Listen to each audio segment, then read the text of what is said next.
ঈদের পরে জামাত এনসিপির বিরুদ্ধে আমাদের বৃহত্তর আন্দোলন আছে, জনগণের বৃহত্তর আন্দোলন আছে। জামাত এনসিপি তারা এখন পার্লামেন্টের সদস্য হওয়ার পরে আমাদের জনগণকে ভুলে গেছে। তাদের এখন পার্লামেন্টে গিয়া তারা খালি জুলাই সনদ চিল্লায়, আর আমরা শ্রমিক শ্রেণী মাঠে মারা যাইতাছি। শ্রমিক শ্রেণী 3 মাস 4 মাস 6 মাস বেতন পায় না, এই নিয়ে কোনো বক্তব্য পার্লামেন্টে নাই। জামাত এনসিপি কে আমরা জনগণ পার্লামেন্টে পাঠাইয়া ভুল করছি, আর ভুল করা যাবে না।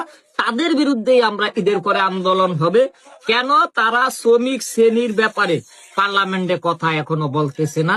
শ্রমিকের মজুরি 25,000 টাকা বাস্তবায়নে কেন তাদের কোনো মতামত পার্লামেন্টে বিল উত্থাপন দেখতে পাচ্ছি না?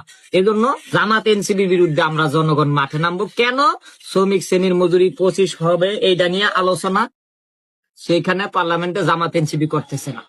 এই জন্য শেখ মুজিবুর জাতির পিতা বলা যাবে না। ওই যে দেখেন, জাতির পিতা ইব্রাহিম আলাইহিস সালাম, জাতির পিতাকে ইব্রাহিম আলাইহিস সালাম এইখানে লেখা দিছিল জাতির পিতা বঙ্গবন্ধু। কত বড় খারাপ, আল্লাহর লগে নিমুখ খারামি। এগুলো করা যাবে না, এগুলো করলে তা আবার পিটানি খাইব। এটা আমরা ব্যাঙ্গা এনে জাতির পিতা ইব্রাহিম আলাইহিস সালাম দিয়ে দিছি। মানুষ পিটানোর দরকার নাই তো। আমাকে ওই জাতির পিতা ইব্রাহিম আলাইহিস সালাম প্রতিষ্ঠা করছি, আমরা এখানে রাখি বাস।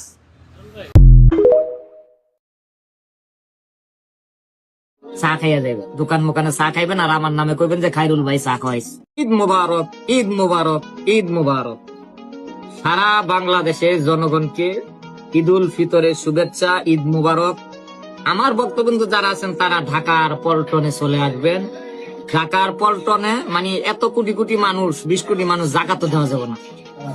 ঢাকার পল্টনে যেই মেট্রো রেল নিচে রাস্তার চৌরাস্তার মধ্যে আমি দাঁড়ায় থাকি, এই ডে আমার বাড়ি ঘর, এইখানে সবাই চলে আসবেন, এই ঘুরা গাইরা যাইবেন, চা খাইয়া যাইবেন, দোকান মোকানে চা খাইবেন আর আমার নামে কইবেন যে